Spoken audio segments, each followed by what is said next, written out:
जय हिंद साथियों, एक बार फिर आपका स्वागत है देसी लॉयर चैनल पर।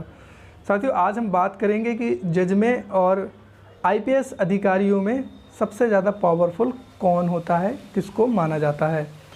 तो इस वीडियो को शुरू करने से पहले हमारी आपसे एक छोटी सी गुजारिश है, अगर आपने हमारा यूट्यूब चैनल अभी भी सब्सक्राइब नहीं किया है तो इस लाल वाले बटन को दबा दें और अभी इस चैनल को कर लीजिए सब्सक्राइब, क्योंकि मैं यहाँ पर ऐसी ही कानूनी जानकारी लेकर आता रहता हूँ। तो चलिए शुरू करते हैं। आईपीएस ऑफिसर और जज में सबसे ज़्यादा पावरफुल जो होता है वो जज होता है, लेकिन लोगों को लगता है कि एक आईपीएस ऑफिसर बहुत बड़ा तुर्रमखां होता है, बहुत बड़ा अधिकारी होता है कि उसको कोई कुछ भी नहीं कह सकता। एक आईपीएस ऑफिसर एक आईएएस ऑफिसर बहुत बड़े अधिकारी होते हैं, लंबी लंबी गाड़ियों से आते हैं, इनके आगे पीछे कई सारी गाड़ियाँ चलती हैं, इन पर किसी तरीके का कोई भी कंट्रोल किसी अधिकारी का नहीं होता। ये ज़िले के सबसे बड़े बादशाह होते हैं।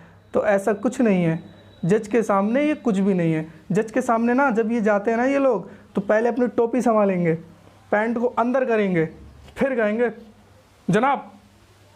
इस तरीके से ये जज के सामने पेश आते हैं। ये रियलिटी है और अकॉर्डिंग टू लॉ अभी बताते हैं आपको कि कितनी पावर होती है जज की। जज चाहे तब किसी भी मामले में इनको तलब कर सकता है। वो कैसे? मान लीजिए आपकी एफआईआर दर्ज नहीं हो रही है थाने के अंदर, अब आप कहाँ जाएंगे? आप उसके बड़े अधिकारी के पास गए, आईपीएस अधिकारी के पास गए, कप्तान के पास, एसपी या एसएसपी के पास, तब वहाँ पर भी आपकी एफआईआर दर्ज नहीं हुई तो आप कहाँ जाएंगे? आप जाएंगे कोर्ट में। जज साहब के सामने आपने याचिका दायर की, जज साहब ने पूछा, उनको बुलाया, भाई एफआईआर दर्ज क्यों नहीं हुई है? आईपीएस ऑफिसर को भी बुलाते हैं और उनके जो निचले लेवल के अधिकारी हैं उनको भी बुलाते हैं। कोर्ट को अधिकार सबको बुलाने का है, प्रधानमंत्री हो, गृह मंत्री हो, आईएएस ऑफिसर हो, आईपीएस ऑफिसर हो, किसी तरीके का कोई भी अधिकारी हो, सबको बुला सकते हैं। कोर्ट कहेगा आओ बताओ एफआईआर दर्ज क्यों नहीं हुई। किसी भी तरीके की जो जांच हो रही है, इन्वेस्टिगेशन हो रही है, कोई भी मामला हो, उस पर भी जज चाहें तब अधिकारियों को बुलाकर उनसे जवाब ले सकता है कि इस मामले में अब तक कितनी कार्रवाई हुई है, आपने इस पर कार्रवाई क्यों नहीं की।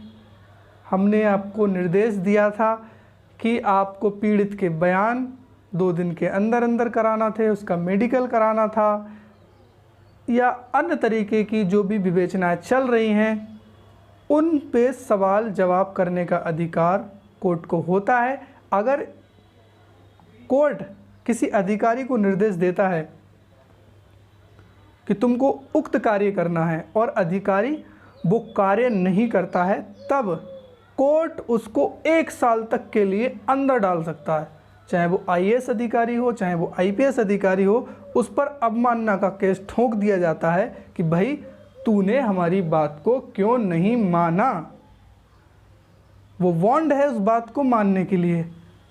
और जो आईपीएस अधिकारी होते हैं और आईएएस अधिकारी होते हैं, ये काम करते हैं सरकार के निर्देशों के अनुसार, या यूं कहें कि जो रूलिंग पार्टी है उसके अकॉर्डिंग ही बहुत सारे अधिकारी काम करते हैं। ऐसा माना जाता है और लगभग ऐसा ही है।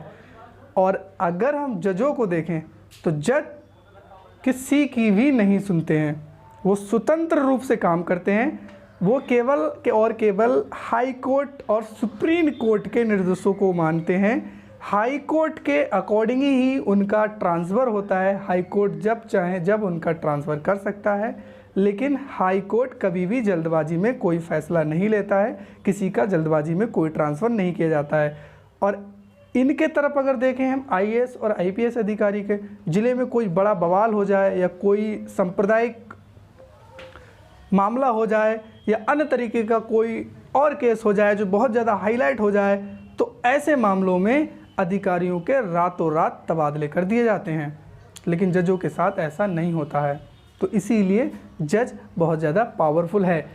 जज तो बुला लेगा, आओ भाई बताओ इस मामले में क्या हुआ, आपने ऐसा क्यों नहीं करा, आपको ऐसा करना पड़ेगा, नहीं करोगे तो जेल जाओगे। ये लॉ है। अवमानना का केस हो जाएगा अगर उस पर अधिकारी नहीं जा रहा है, जज ने बुलाया है तो।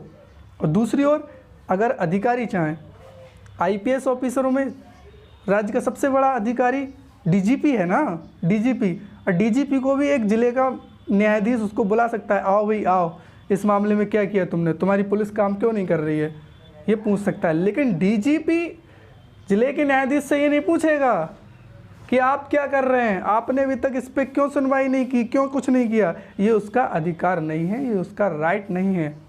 तो इसीलिए एक जज की पावर एक आईएएस और आईपीएस के मुकाबले बहुत ज़्यादा है।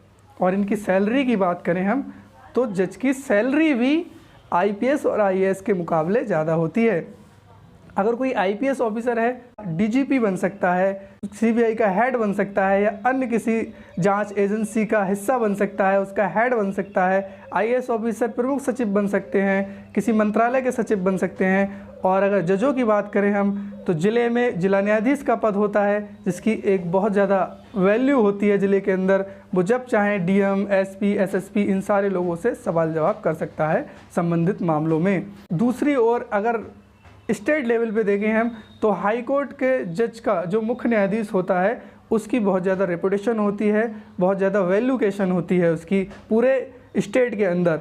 और वही प्रमोट होके सुप्रीम कोर्ट के न्यायाधीश बनते हैं या मुख्य न्यायाधीश बनते हैं। मुख्य न्यायाधीश की पावर पूरे देश के अंदर एक बहुत बड़ी अपने आप में वैधानिक पावर होती है, जबकि ऐसा कोई भी पद या फिर पोस्ट आईएएस या फिर आईपीएस ऑफिसर को नहीं मिलती है। अब इनके बनने की बात करें कि लोग बनते कैसे हैं, आईएएस या आईपीएस या फिर जज बना कैसे जाता है। तो आईएएस बनने के लिए या फिर आईपीएस बनने के लिए आपको यूपीएससी का एग्ज़ाम क्वालिफाई करना पड़ता है, जो कोई भी ग्रेजुएट और 21 साल की उम्र का लड़का या लड़की इसको पास आउट करके बन सकता है। ये यूपीएससी का जो एग्ज़ाम है भारत का सबसे कठिन एग्ज़ाम माना जाता है। और दूसरी ओर जो जुडिशरी का एग्ज़ाम है, जो भारत में दूसरे नंबर का एग्ज़ाम है अगर हम देखें कठिनाई के स्तर पर तब।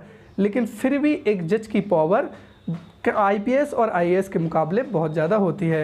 इस वीडियो में बस इतना ही। उम्मीद करता हूँ ये वीडियो आपको अच्छा लगा होगा। अगर इस वीडियो से संबंधित या फिर किसी और कानून से संबंधित आपके कोई सवाल हैं तो आप मुझे कमेंट बॉक्स में बता सकते हैं, मैं उनका जल्द ही जवाब दूंगा। तो मिलते हैं एक अगली नई वीडियो में। बहुत बहुत धन्यवाद। Thank you.